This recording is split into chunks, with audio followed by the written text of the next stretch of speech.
بسم الله الرحمن الرحيم.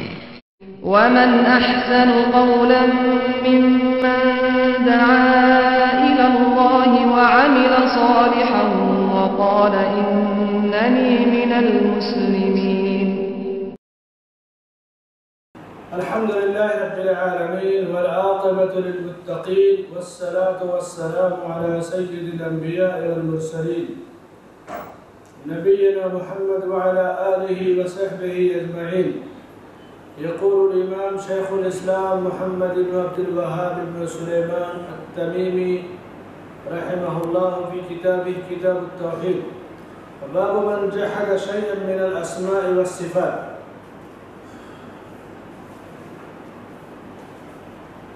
وقول الله تعالى: وهم يكفرون بالرحمن. وفي صحيح البخاري قال علي: حدثوا الناس بما يعرفون أتريدون أن يكذب الله ورسوله. وروى عبد الرزاق المعمر عن طاووس عن أبيه عن ابن عباس أنه رأى رجلا انتفض لما سمع حديثا عن النبي صلى الله عليه وسلم في الصفات إنكارا لذلك، فقال: ما فرق هؤلاء يجدون رقة عند محكمه ويهلكون عند متشابه. ولما سمعت قريش رسول الله صلى الله عليه وسلم يذكر الرحمن أنكروا ذلك فأنزل الله فيهم وهم يكفرون بالرحمن. رب اشرح لي صدري ويسر لي أمري واحلل عقدة من لساني يفقهوا قولي. سبحانك لا علم لنا إلا ما علمتنا إنك أنت العليم الحكيم. سامعین کرام، عزیزوں اور دوستوں، بزرگوں اور بھائیوں، کتاب التوحید میں ہماری آج کی اس مجلس کی گفتگو کا عنوان ہے کہ جس نے اسماء اور صفات میں سے کسی چیز کا انکار کیا اس کا حکم کیا ہے۔ توحید کی تین صورتیں قسمیں بتائی گئی: توحید الوہیت، توحید ربوبیت، توحید اسماء اور صفات۔ توحید الوہیت، ربوبیت، اسماء و صفات ان کی وضاحت ہو چکی ہے۔ واضح سی چیز ہے کہ جس نے اللہ کی صفات میں سے کسی صفت کا انکار کیا تو یہ بلا شبہ کفر ہے۔ مثلا قرآن و سنت میں جیسے اللہ نے اپنے لیے ثابت کیا کہ اللہ کے ہاتھ ہے، اللہ عرش پر ہے، اللہ کے پاس آنکھ ہے، اللہ چل کر آتا ہے، دوڑ کر آتا ہے، یہ چیزیں قرآن و سنت میں وارد ہیں۔ اب اگر کوئی ان چیزوں کا انکار کرے، کہے یہ کیسے ہو سکتا ہے کہ اللہ کے ہاتھ ہو، اللہ چل کر آئے، آنکھ ہے، دیکھے، تو وہ امت کے اجماع کے مطابق وہ کافر ہے۔ اس لیے کہ اللہ کہہ رہا ہے کہ اننی اسمع و ارا، میں سن رہا ہوں اور دیکھ رہا ہوں، قرآن میں ہے۔ اب کوئی اللہ کے کان کا اور آنکھ کا انکار کرے، سننے اور دیکھنے کا تو کفر ہے۔ اللہ کے ہاتھ کا، اللہ نے اپنے ہاتھ کا ذکر کیا، قدم کا ذکر کیا۔ قیامت کے دن سارے بادشاہوں کو اور سارے ملکوں کو اللہ اپنی مٹھی میں لے گا، آسمان کو، زمین کو اپنی مٹھی میں لے گا۔ اللہ تعالیٰ کا حدیثوں میں اس کی تفصیل ہے۔ تو انکار اسماء و صفات یہ کفر ہے۔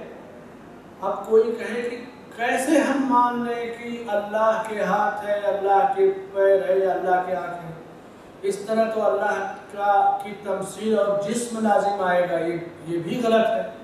اس کا جواب یہ ہے کہ اللہ کی تمثیل دینا حرام ہے۔ فَلَا تَضْرِبُوا لِلَّهِ الْأَمْثَالَ، اللہ کی مثالیں لے دو۔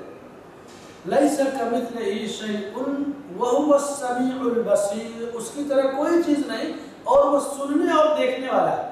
کیسے سنتا ہے، کیسے دیکھتا ہے، ہم نہیں جانتے، لیکن اللہ نے چونکہ اپنے لیے چیز ثابت کیا کہ میں سن اور دیکھ رہا ہوں، تو ہمارا ایمان اور عقیدہ ہے کہ اللہ سنتا اور دیکھتا ہے۔ اس کا عرش ہے، اس کی کرسی ہے، کیسے ہے عرش پہ، کیسے جو ہے اس کا جلوہ ہے اور کیسے مستوی ہے، اس کی کیفیت اللہ جانتا ہے، لیکن ہمارا اس پر ایمان ہے۔ تعویل کی مختلف قسمیں ہیں۔ پہلی چیز کہ کوئی ان چیزوں کو نہ مانے، کہے نہیں یہ غلط ہے، اس کا انکار کرتے، تو وہ کھلا ہوا کفر ہے۔ کوئی اس اسماء و صفات کی ایسی تعویل کرے کہ اسے جیسے اللہ کے ہاتھ کو کہے اللہ کی قدرت، یا اللہ کی آنکھ، یا اللہ کے کان کو سننے کو کہے کہ اس سے مراد جو ہے اللہ رب العالمین کی حکمت، یا اس طرح سے اس کا قبضہ اس طرح کی تعمیل کر بیٹھے تو یہ بھی غلط ہے، اس کی بھی شریعت میں اجازت نہیں ہے۔ اللہ نے اپنے آپ کو جس نام سے موسوم کیا، جو نام رکھا، ہمارا ان ناموں پر ایمان اور عقیدہ ہے، اور ہم یہ بھی عقیدہ رکھتے ہیں کہ اللہ اپنے ناموں کے ساتھ ہے، یعنی جو نام رکھا وہ چیز اس کے اندر وہ صفت ہے، جیسے کہا الرحمن بہت زیادہ رحم کرنے والا، الرحیم رحم کر رحمت نازل کرنے والا، تو ہمارا عقیدہ ہے کہ اللہ رحیم رحمان الرحیم ہے۔ الرازق، اللہ نے کہا کہ الرازق، تو ہمارا عقیدہ ہے کہ اللہ روزی دینے والا ہے۔ الخالق، ہم عقیدہ رکھتے ہیں کہ اللہ تعالیٰ ہی پیدا کرنے والا ہے، پیدا کرنے کا تخلیق کی صفت کسی اور کے پاس نہیں، صرف اللہ کے پاس ہے۔ کیسے پیدا کرتا ہے، کیا کیفیت ہے، اللہ جانتا ہے۔ روزی کیسے دیتا ہے، اللہ جانتا ہے۔ الباری، جان ڈالنے والا، کیا اس کی کیفیت ہے، یہ اللہ تعالیٰ جانتا ہے۔ اللہ اپنے ناموں کو، اپنے جن ناموں سے اللہ نے اپنے آپ کو ذکر کیا ہے، اللہ اسم بامسمہ ہے۔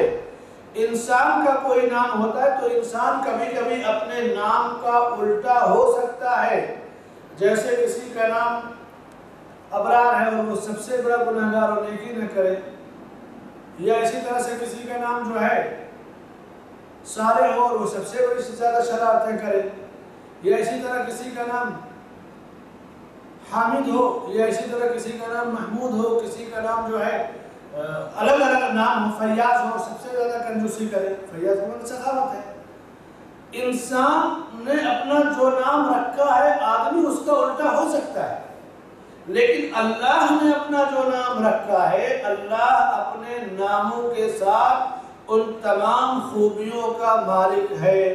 اللہ الذی خلق سبع سماوات ومن الارض مثلهن يتنزل الامر بينهن لتعلموا ان الله على كل شيء قدير وان الله قد احاط بكل شيء علما۔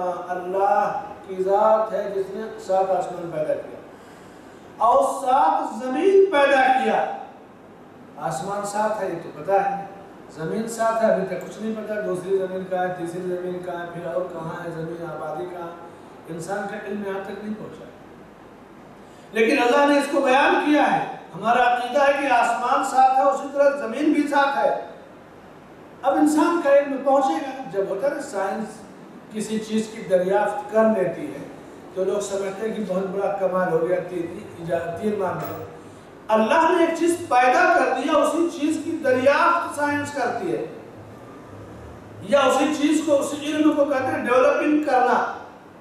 سرجری ہوتی ہے، بائی پاس سرجری، ساری چیزیں ہوتی ہیں، ایسا نہیں کہ کوئی سائنس والے اپنے گھر سے دیکھے۔ اس کی سوچ، اس کی فکر اللہ نے بندے کو دی ہے۔ بڑی مشہور حدیث، اللہ کے نبی صلی اللہ علیہ وسلم معراج میں جانے سے قبل اور ایک بار نشتر میں 2 بار شق صدر کا واقعہ پیش آیا۔ جبرائیل علیہ السلام آپ کے سینے کو چاک کیا، زمزم سے دھلا، اور انس رضی اللہ عنہ کہتے ہیں کہ میں بہت زمانے تک سلائی کے نشان کو دیکھتا تھا، جو ٹانکا لگتا ہے، دیکھتا تھا کہ یہ حضرت جبرائیل علیہ السلام نے جو ہے چاک کیا تھا سینے کو۔ سرجری تھی کہ نہیں؟ علم ترقی کیا، مشینیں، ایجادات، ساری چیزیں، انسان نے یہ چیزیں رائج کی، اور انسان نے جس دور کے انسان نے رائج کی اس دور کے لوگ فائدہ اٹھا رہے ہیں۔ پچھلے دور میں چیزیں نہیں تھی، وہ لوگ ان چیزوں سے معلوم تھے، لیکن انسان کا علم کسی جگہ نہ ہو، محدود ہو، تو ایسی صورت میں آدمی یہ نہ کہے کہ یہ غلط ہے یا ہو نہیں سکتا، یہ کہے کہ اس کا علم محدود ہے۔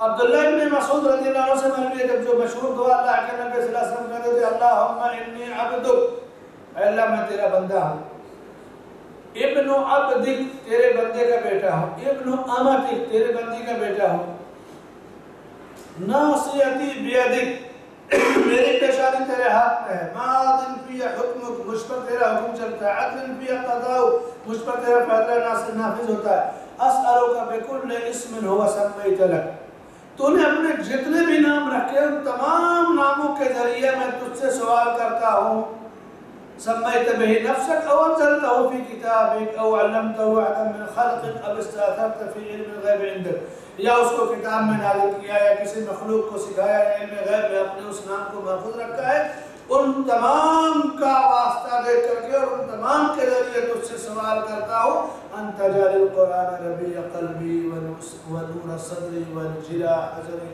وذهاب ہمی، یہ قرآن کو میرے دلوں کی بہار بنا دے، میرے رنج و غم کے جانے کا اور دور ہونے کا جو ہے سبب بنا دے۔ تو یہ حدیث اور یہ دعا اللہ کے نبی صلی اللہ علیہ وسلم کی کہ اللہ کے نام کچھ ہیں جو اس نے بتا دیے ہیں، کچھ نام اللہ نے نہیں بیان کیے، لیکن ہمارا عقیدہ ہے کہ وہ نام ہیں۔ اب استأثرت فی علم الغیب عندک، اللہ نے جن ناموں سے موسوم کیا، ہمارا عقیدہ ہے کہ وہ نام موجود ہیں۔ علم ہمارا ادھورا ہے لیکن عقیدہ ہمارا پختہ ہونا چاہیے اللہ کے علم پر۔ اللہ کے رسول صلی اللہ علیہ وسلم فرماتے ہیں کہ ان للہ 99 اسما من احصاها دخل الجنہ، اللہ کے 99 نام ہیں جس نے انہیں یاد کر لیا یا گرد شمار کر لیا جنت میں داخل ہوگا۔ اس حدیث کی تشریح میں بعض علماء نے کہا کہ اللہ کے 99 نام سے مراد 99 کی گنتی نہیں بلکہ اللہ کے اور بہت سارے نام ہیں، 99 تو ہیں ہی جو بیان کیے، لیکن اللہ کے اس کے علاوہ بھی نام ہیں جن کو بندہ نہیں جانتا، جن کو اللہ نے بیان نہیں کیا، لیکن اللہ نے اپنے آپ کو ان ناموں سے موسوم کر رکھا ہے۔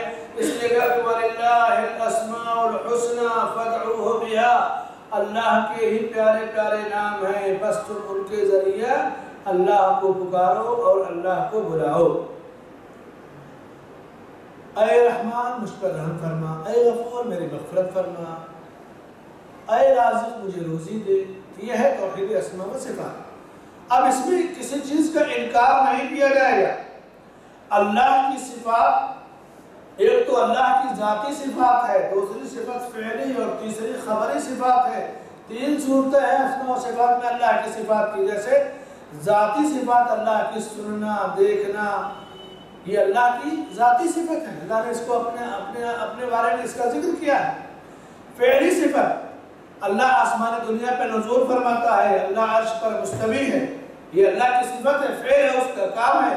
اور اللہ کی خبری صفت، جیسے اللہ نے بہت سارے چیزوں کے بارے میں خبر دیا ہے، ہاتھ کے بارے میں، آنکھ کے بارے میں، ساق اور چہرے کے بارے میں، تو اللہ کی ان ذاتی صفاتی اور فعلی اور اسی طرح سے خبری تمام صفات پر ہمارا ایمان ہے، مگر ہم ان میں سے کسی کی تعویل نہیں بیان کرتے، کسی کی کیفیت نہیں بیان کرتے، کسی کی گہرائی میں اس طرح نہیں پڑھتے کہ کیا ہے، پورے میں نہیں پڑھتے، کیونکہ ہمارا یہ بھی عقیدہ ہے کہ اللہ نے اپنے لیے جو کچھ ثابت کیا ہمارا اس پر ایمان ہے، لیکن یہ بھی ہے کہ لیس کمثلہ شیء، اللہ کی طرح کوئی چیز نہیں ہے، اللہ کی طرح کوئی چیز نہیں ہے، بس وہ نام موجود ہے، لیکن وہ نام جیسے یہ بتایا میں نے کہ یہ شیخ عبدالرحمن ناصر سعدی رحمہ اللہ نے کتاب التوحید کی شرح میں لکھا ایک بڑا اہم نکتہ کہ القول السدید میں کی ہاتھ،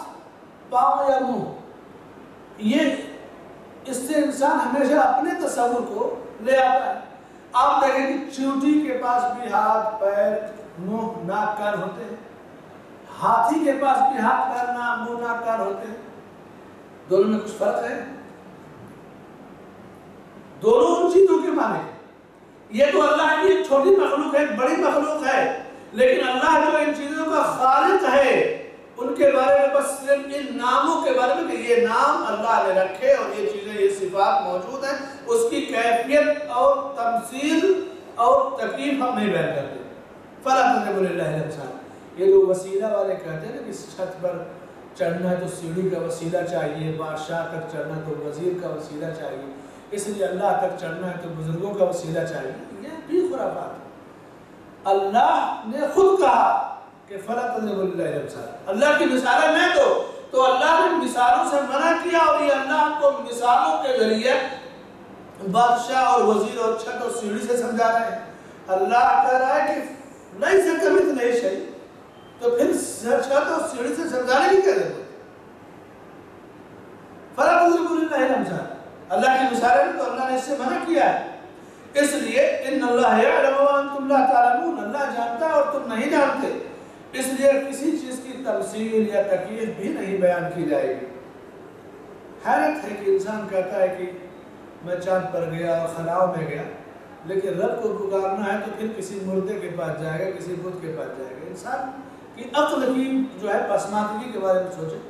اللہ کہتا ہے کہ وَإِذَا سَأَلَكَ عِبَادِي عَنِّي فَإِنِّي قَرِيبٌ، جب آپ سے میرا بندہ میرے بارے میں پوچھے تو میں بہت قریب ہوں۔ اُجِيبُ دَعْوَةَ الدَّاعِ إِذَا دَعَانِ، میرا بندہ جب مجھے پکارتا ہے اس کی پکار کو سنتا ہوں۔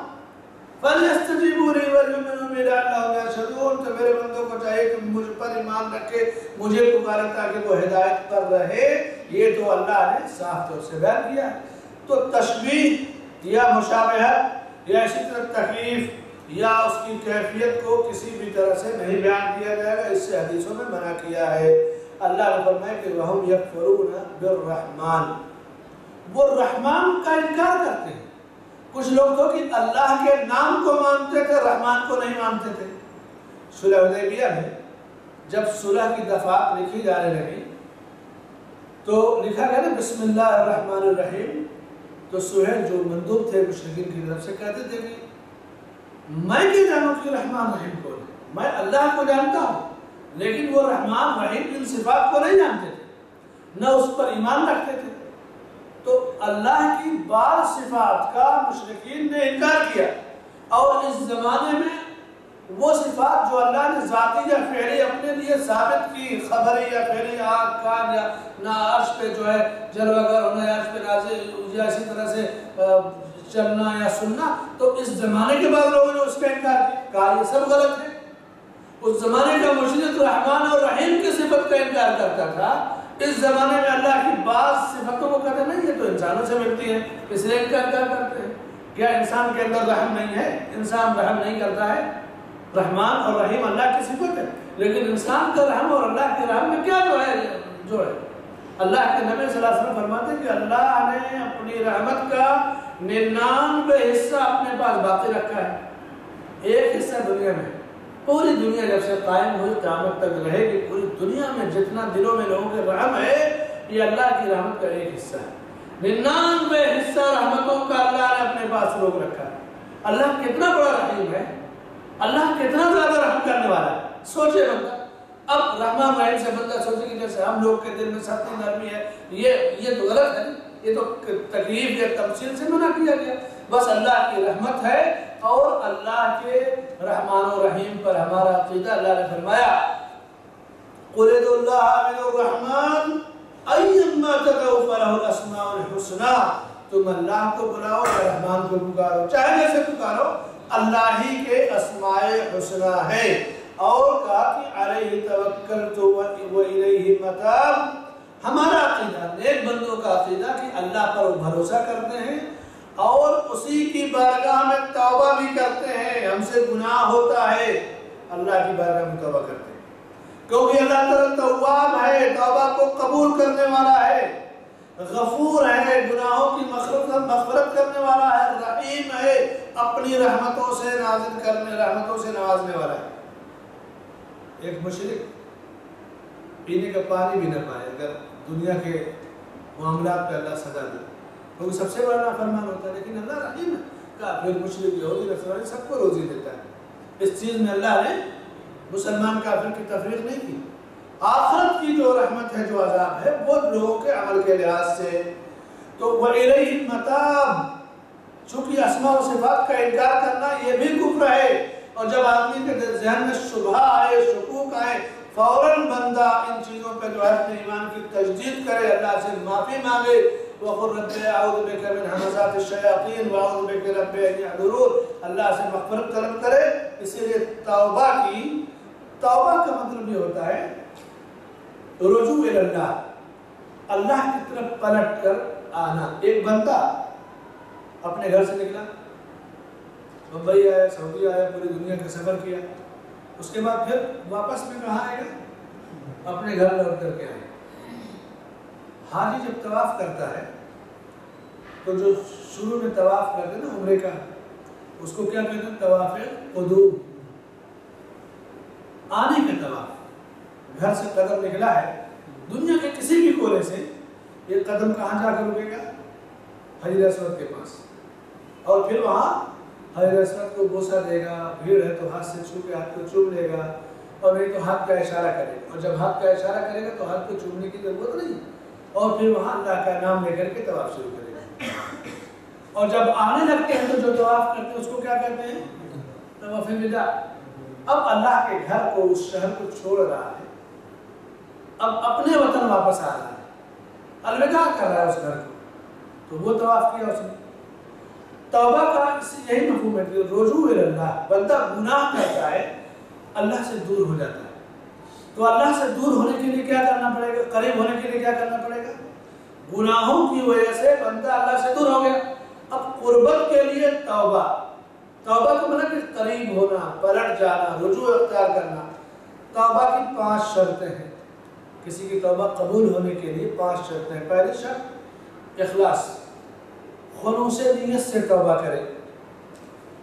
دوسری شرط وہ توبہ کی قبولیت کے وقت میں کی جائے، جیسے سورج کے مغرب سے نکلنے سے پہلے تک توبہ قبول کی جائے گی۔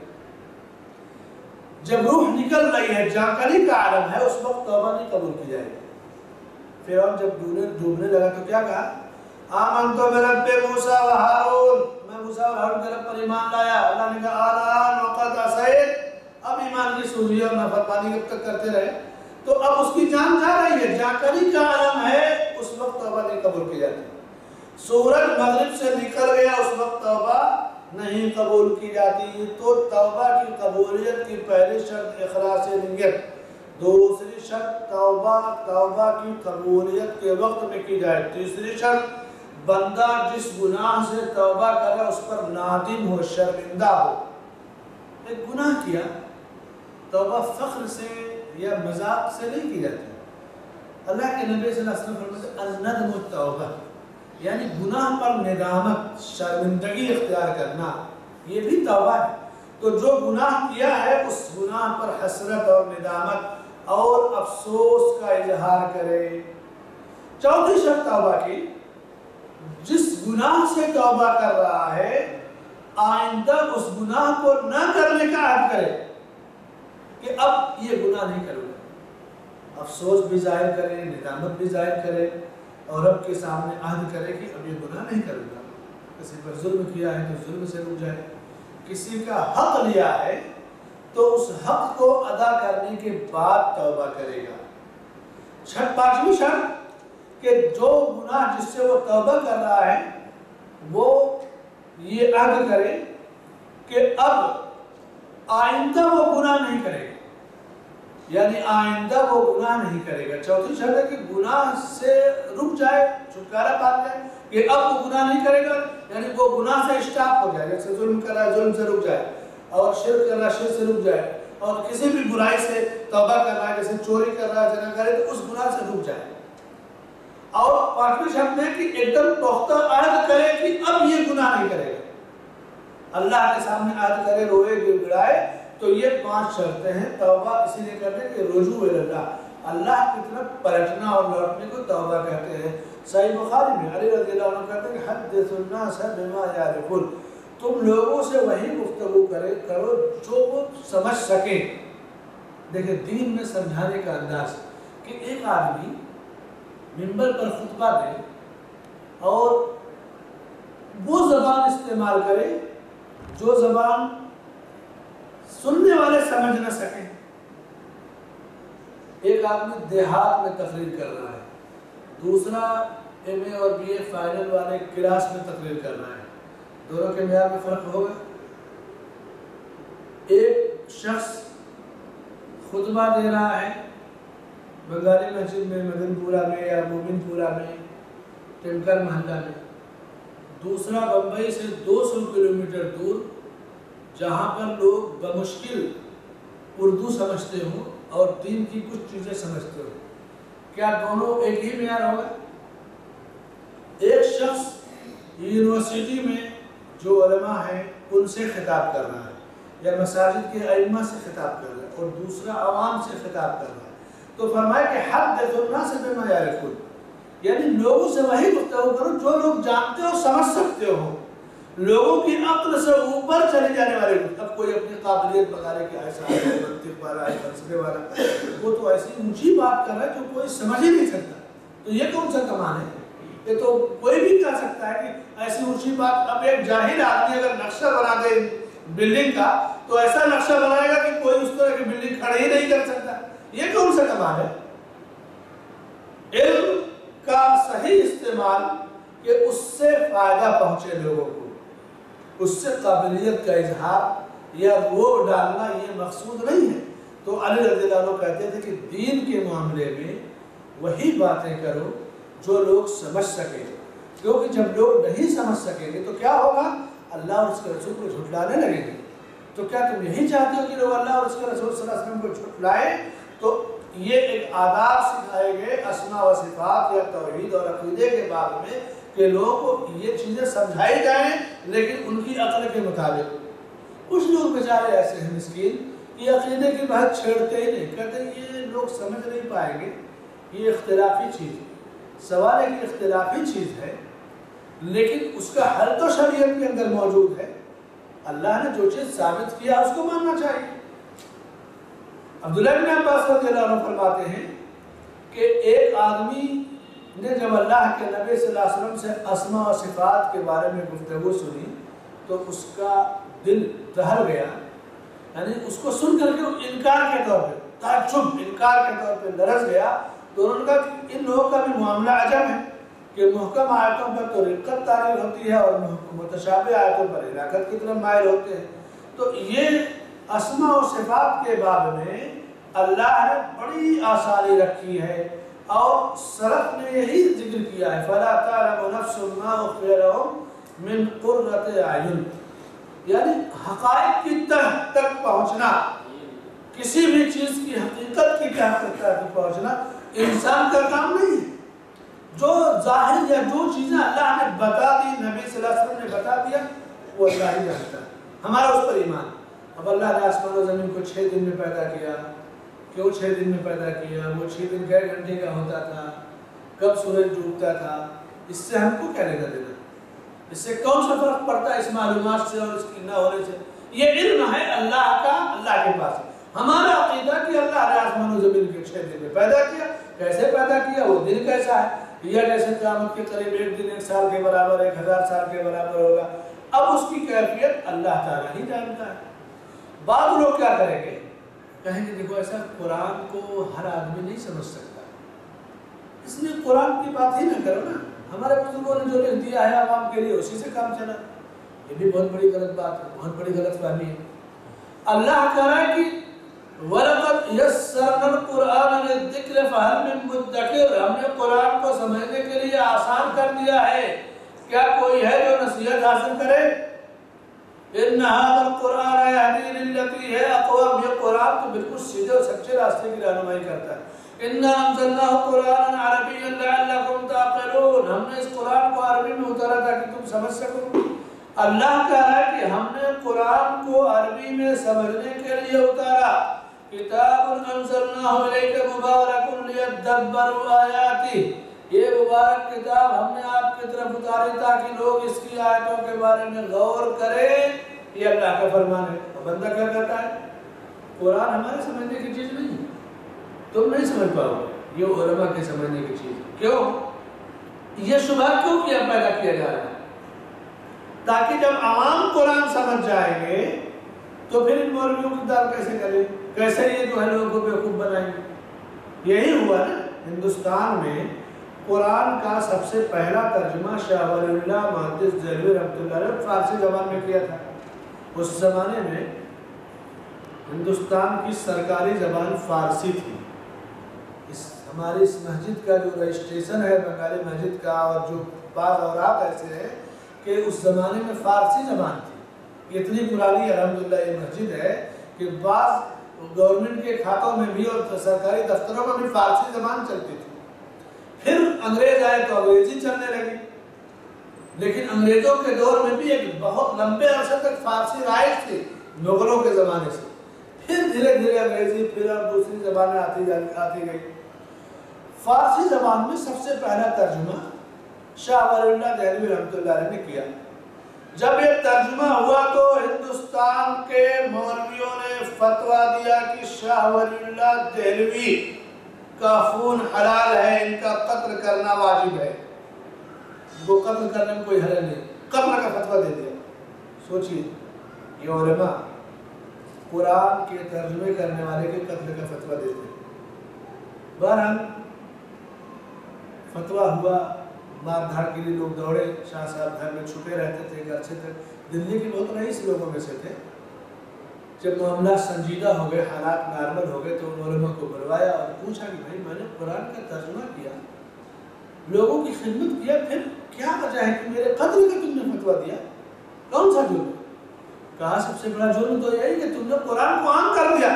اس سے پہلے کیا تھا کہ ہم جیسے چاہتے تھے لوگوں کو سمجھا لے جاتے تھے، لوگ ہماری مان لیتے تھے، اب ہر آدمی قرآن سمجھنے لگے تو ہماری کون سنے گا؟ دیکھا آپ نے یہ سوچ اس بات کے سرزمین میں تھی علماء کی۔ وہ اللہ کا کرم ہے، اللہ رب العالمین کا فضل ہے کہ اورنگزیب وغیرہ کے زمانے میں جو مسلمانوں کے بڑے دیندار حکمراں مانے گئے، اکبر کو تو چھوڑو، جو دوسرے جو دہریہ تھے، مرید تھے، اورنگزیب کو دیندار حکمرانوں کے طور پہ مانا جاتا ہے۔ صحیح بخاری وغیرہ کے چند نسخے کہیں سجا کر کے رکھے ہوئے رکھتے تھے کہ یہ بخاری شریف ہے۔ اللہ تعالیٰ جزائے خیر عطا فرمائے، رحمتیں نازل فرمائے۔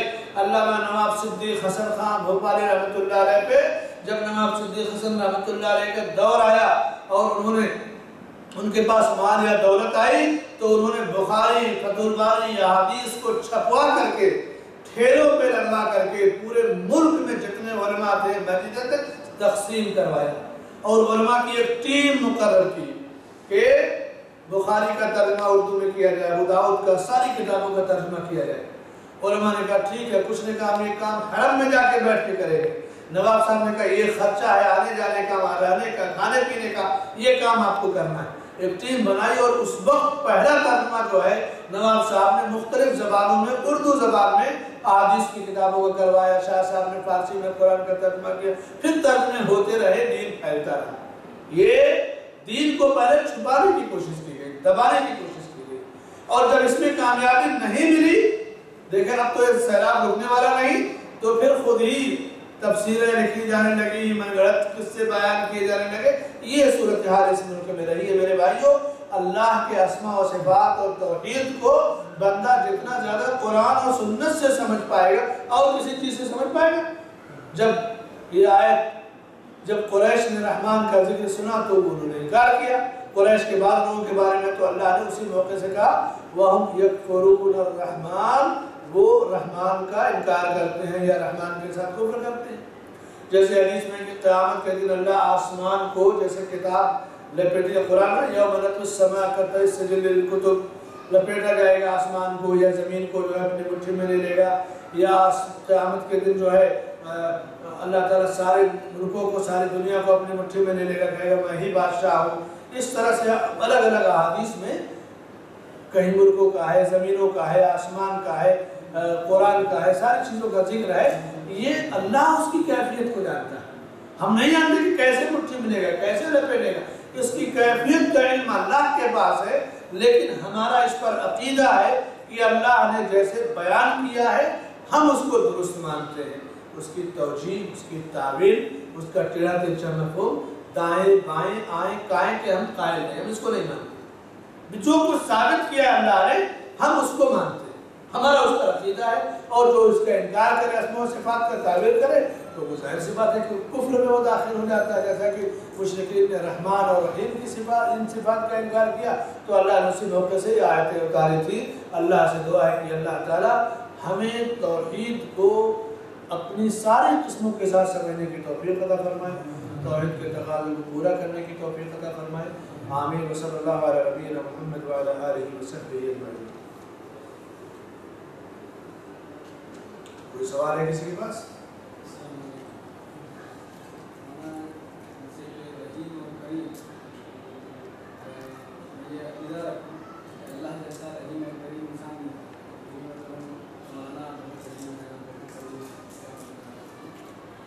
ان کا سوال سمجھ گئے؟ جیسے کوئی کسی انسان کو کہے کہ آپ بہت رحیم و بہت کریم ہیں، جبکہ اللہ رحیم و کریم، بعض صفتیں ایسی ہیں جو اللہ کی بندوں کے اندر موجود ہیں، جیسے رؤوف اور رحیم۔ اللہ نے اپنے نبی کے بارے میں کہا وَبِالْمُؤْمِنِينَ رؤوف الرحیم، یہ نبی مومنوں کے ساتھ رؤوف اور رحیم ہے، نرم دل بھی ہے، رحیم بھی ہے۔ تو کوئی حرج نہیں، اللہ اپنی صفات کا مالک ہے، اور وہ صفتیں، وہ رحمت یا وہ نرمی انسان کے اندر جس طرح کا انسان ہے، جیسا انسان کے اندر پائی جاتی ہے، اس میں کوئی حرج نہیں ہے۔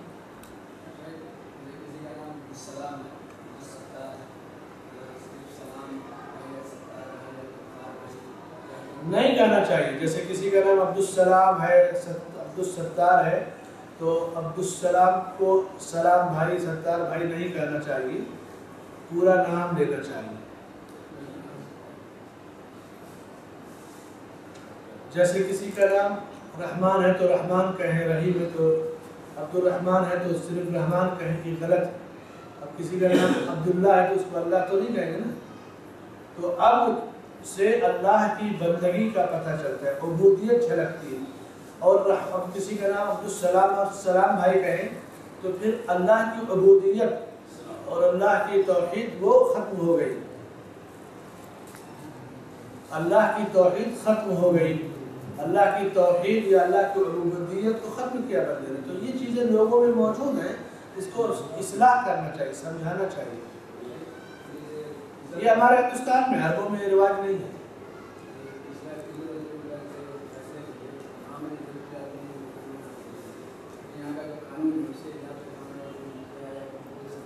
زور سے کہیے۔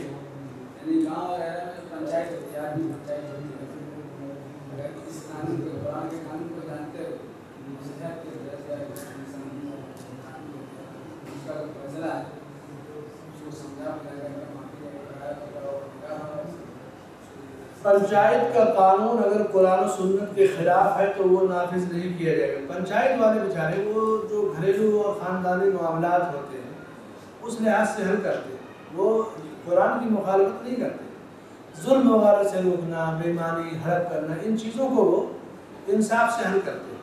گاؤں کے پنچایت والے قرآن وغیرہ کے خلاف فیصلہ نہیں کرتے، بلکہ ظلم ہے، جبر ہے، انہیں چیزوں کے بارے میں انصاف کا جو بہتر ذریعہ ہے وہ راستہ ہے۔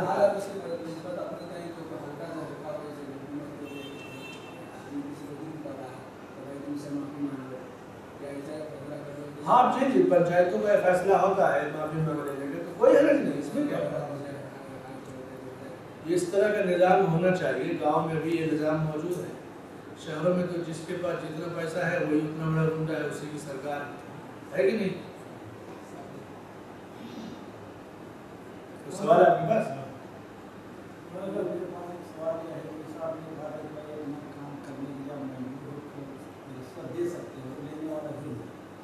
آپ کو معلوم ہے سنگل لوگ دیہاتی بھی آپ سنگل توڑتے ہو، سامنے پکڑا جاتا ہے، جو تو پہلے کیا جاتا ہے، تو اس کے لیے بھی پیسہ ملتا ہے، تو یہ کون ذمہ دار ہے؟ میں کہ سوال دے گا، آپ نے گاڑی چلاتے ہیں کیا؟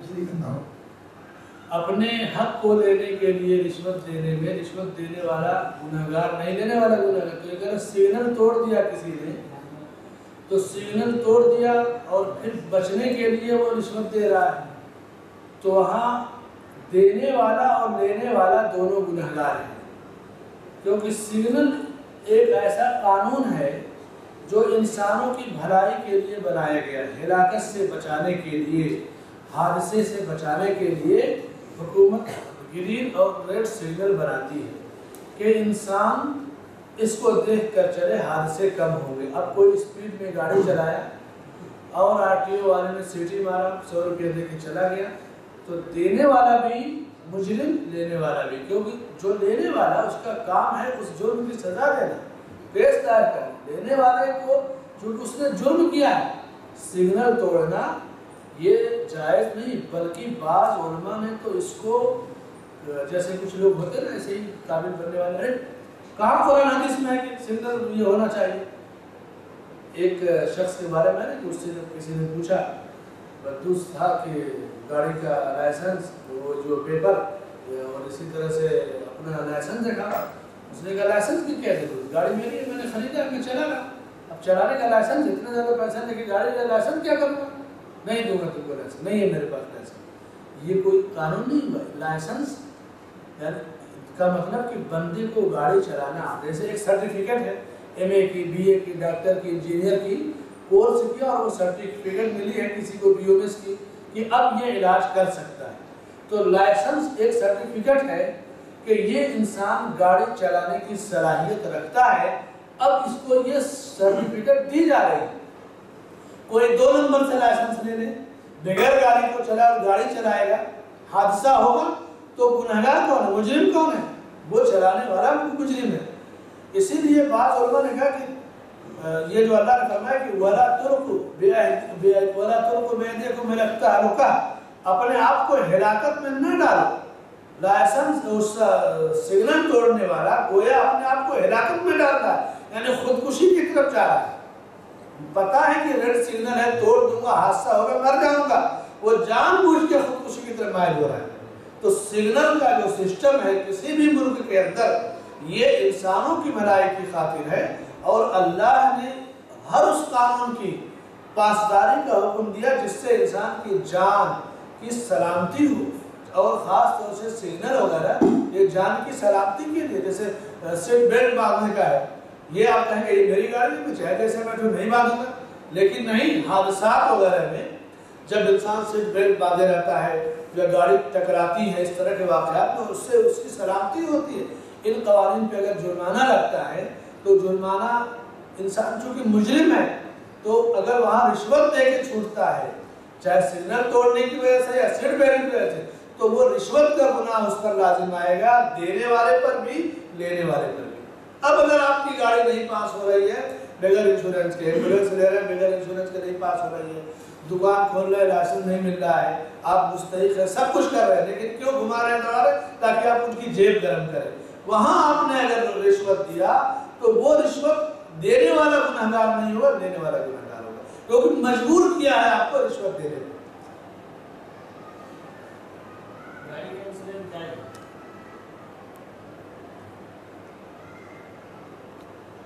انشورنس کی کئی قسمیں ہیں، ممکن ہے یہ بحث توحید کے بعد میں آئے. گاڑی کا انشورنس یہاں جو ہندوستان میں ہوتا ہے کہ اتنے دن کے بعد 1 سال کا انشورنس ہے تو اس بیچ میں لڑ اڑ جائے گی تو کچھ پرسنٹ کمپنیاں دیتی ہیں. تو شرعاً میں تو دیکھتا ہوں کہ وہ ایک طرح کا فراڈ ہے، جیب پہ ڈاکہ ڈالنے والی بات ہے. اور لیکن جب آپ انشورنس نہیں کرائیں گے تو پکڑ لے گا، راستے میں چیک پوائنٹ پہ پکڑ لے گا، فائن مار دے گا. تو یہ مجبوری ہے، آپ کو انشورنس کرائیں، اس کا وبال اس پر ہے جس نے آپ کو اس کے لیے مجبور کیا، شوق سے نہیں کوئی کرا. دو نوعیت ہوتی ہے گاڑیوں کی انشورنس کی، 2 نوعیت ہوتی ہے. ایک تو اس کا سال کا جیسے 10,000 روپیہ اگر پے کرتے ہیں نا تو اس میں وہ بینیفٹ ملے گا کہ ایکسیڈنٹ ہو جائے گا تو آپ کو انشورنس کمپنی کرا دے گی. عام طور پر وہی کراتے ہیں، لیکن یہ بھی گنجائش ہے کہ 10,000 کے بجائے 1,000 روپیہ منیمم جمع کرتے ہیں تو قانون سے بچ سکتے ہیں، لیکن آپ کو بینیفٹ حادثے پر نہیں ملے گا. تو ہم لوگ عام طور پر ویسے ہی کراتے ہیں. ایمان اور تقوی کا جو تقاضا ہے کہ بندہ جس ملک میں ہے قانون گرفت میں نہ آئے، جیل میں کوئی سرفے آرٹی والا مل گیا زبردستی کہہ دے گا چلو، پھر چالان کر دے گا، پھر جا کے آپ کو کورٹ سے چھوڑ، دنیا بھر کا ٹینشن رہے گا نا. اس لیے انسان ان چیزوں سے بچے کہ دشواریاں نہ آئیں، اور وہ جو حادثہ ہوگا تو پورا ملے گا. بہرحال وہ چیز درست نہیں کرانا چاہیے. اچھا، سگنل توڑنے کے بعد میں آٹے والے کو پکڑا، آپ کو تو بھائی رسید بنا دو، غلطی تو کیا ہے، وہ رسید میں بناتا ہے، وہ پیسہ جو گھر کو دینا پڑتا ہے، کیا ہوتی ہے رسید جو بنایا، رسید بنایا وہ سے وہ پیسہ ہاں تو ٹھیک ہے، اس میں جرم نہیں ہے. نہیں اس میں جرم نہیں ہے، یہ اپنے جرم کی سزا پا رہا ہے، اور وہ رسید بنانے کی تنخواہ پا رہا ہے. اس کا کام ہی ہے رسید بنانا. اس روڈ پہ بیٹھ کے ایک آدمی آفس میں بیٹھ کے رسید بناتا ہے، اور اس کی ڈیوٹی ہے کہ تم سگنل کے پاس کھڑے ہو کے رسید بناؤ. جیسے ٹی ٹی والوں کی ڈیوٹی ہے کہ ٹرین پہ، پلیٹ فارم پہ یا ٹرین کے اندر گھومے اور بے ٹکٹ کوئی پکڑا جائے تو رسید بناؤ. اب کوئی بغیر ٹکٹ سفر کرے اور ٹی ٹی کو رشوت دے کر کے بھاگنا چاہے تو یہ رشوت حرام ہے. کس نے کہا تمہیں بے ٹکٹ سفر کرنے کے لیے؟